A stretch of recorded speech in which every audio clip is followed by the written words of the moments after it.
நான் முழுமையாக அறிவேன். நான் போதை பழக்கத்திற்கு ஆளாக மாட்டேன். மேலும் எனது குடும்பத்தினரையும் நண்பர்களையும் போதை பழக்கத்திற்கு ஆளாகாமல் தடுத்து அவர்களுக்கு அறிவுரைகளை வழங்குவேன். போதை பழக்கத்திற்கு உள்ளானவர்களை மீட்டெடுத்து அவர்களை நல்வழிப்படுத்த எனது பங்களிப்பை முழுமையாக தருவேன். போதைப் பொருட்களின் உற்பத்தி, நுகர்வு, பயன்பாடு ஆகியவற்றுக்கு எதிரான தடுப்பு நடவடிக்கைகளின் மூலம் போதைப் பொருட்களை தமிழ்நாட்டில் வேரறுக்க அரசுக்கு துணை நிற்பேன். மாநிலத்தின் வளர்ச்சிக்கும் மக்களின் நல்வாழ்விற்கும் நான் அர்ப்பணிப்புடன் பங்காற்றுவேன் என்று உளமாற உறுதி கூறுகிறேன்.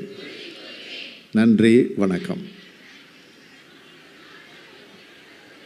மாண்புமிகு தமிழ்நாடு முதலமைச்சர் அவர்களுக்கு மனமார்ந்த நன்றி. இன்று தமிழ்நாடு முழுவதும் 50 லட்சம் அரசு, தனியார் என மொத்தம் 13,211 பள்ளி மாணவ மாணவிகளும் லட்சக்கணக்கான கல்லூரி மாணவ மாணவிகளும் இன்று இந்த உறுதிமொழியினை ஏற்றுள்ளனர். போதைப் பொருள் உற்பத்தி மற்றும் சட்டவிரோத கடத்தலை ஒழிப்பதில் சிறப்பாக பணியாற்றும் காவல்துறையினருக்கு தமிழ்நாடு முதலமைச்சரின் காவல்துறை சிறப்பு பதக்கம் வழங்கப்பட்டு வருகிறது. 2024ஆம் ஆண்டிற்கான காவலர் பதக்கங்களை வழங்கி சிறப்பிக்க மாண்புமிகு தமிழ்நாடு முதலமைச்சர் அவர்களை அன்புடன் அழைக்கிறோம். திரு ஆர் சிவபிரசாத் IPS, காவல் கண்காணிப்பாளர், தேனி மாவட்டம். இவர் கஞ்சாவை ஒழிப்பதற்கு சீரிய நடவடிக்கை எடுத்து 19 வங்கி கணக்குகள் உட்பட 36 வழக்குகளில் 605 குற்றவாளிகளை கைது செய்து 1876 கிலோ கஞ்சாவை பறிமுதல் செய்துள்ளார். பதக்கமும் 50,000 ரூபாய்க்கான காசோலையும் வழங்கப்படுகிறது. திரு பி ஜெகநாதன், காவல் ஆய்வாளர், மத்திய நுண்ணறிவு பிரிவு, சேலம் மண்டலம்.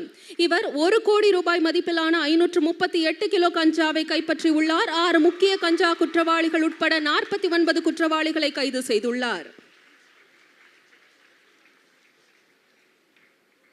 திரு க ராஜ்குமார், சார்பு ஆய்வாளர், மத்திய நுண்ணறிவு பிரிவு, சென்னை மண்டலம். இவர் வெவ்வேறு வழக்குகளில் 1130 கிலோ கஞ்சா மற்றும் மெத்தபெட்டமைன், கஞ்சா எண்ணெய் உள்ளிட்ட 11 கோடி ரூபாய் மதிப்பிலான போதைப் பொருட்களை கைப்பற்றியுள்ளார். 92 குற்றவாளிகளை கைது செய்துள்ளார். திரு ஆர் அருண், சிறப்பு சார்பு ஆய்வாளர், தனிப்படை, மதுரை மாவட்டம். 15 கோடி ரூபாய் மதிப்பிலான 1500 கிலோ கஞ்சா மற்றும் 3002 கிலோ குட்கா ஆகியவற்றை கைப்பற்றியுள்ளார். 200க்கும் மேற்பட்ட குற்றவாளிகளை கைது செய்துள்ளார். திரு ஆர் துரை, தலைமை காவலர், தனிப்பிரிவு, ராமநாதபுரம் மாவட்டம். 2 வெவ்வேறு வழக்குகளில் 241 கிலோ கஞ்சாவை கைப்பற்றியுள்ளார். போதைப் பொருள் கடத்தலில் ஈடுபட்ட 10 குற்றவாளிகளை கைது செய்துள்ளார். காவலர் பதக்கங்களை வழங்கி சிறப்பித்த மாண்புமிகு தமிழ்நாடு முதலமைச்சர் அவர்களுக்கு மனமார்ந்த நன்றியினை தெரிவித்துக் கொள்கிறோம்.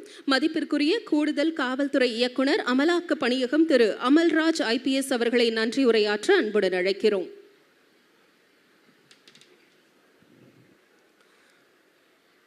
போதைப் பொருட்களுக்கு எதிரான விழிப்புணர்வு நிகழ்ச்சியில் பங்கு பெற்று போதைப் பொருட்கள் ஒழிப்பு உறுதிமொழியினை முன்மொழிந்து மெச்சத்தக்க பணி செய்தவர்களுக்கு தமிழ்நாடு முதலமைச்சர் அவர்களின் சிறப்பு பதக்கங்களை வழங்கிய தமிழ்நாடு முதலமைச்சர் அவர்களுக்கு என்னுடைய நன்றியை தெரிவித்துக் கொள்கிறேன். சன் நியூஸ் வாட்ஸ்அப் சேனலை ஃபாலோ செய்யுங்கள். QR கோடை ஸ்கேன் செய்து சன் நியூஸோடு இணைந்திருங்கள்.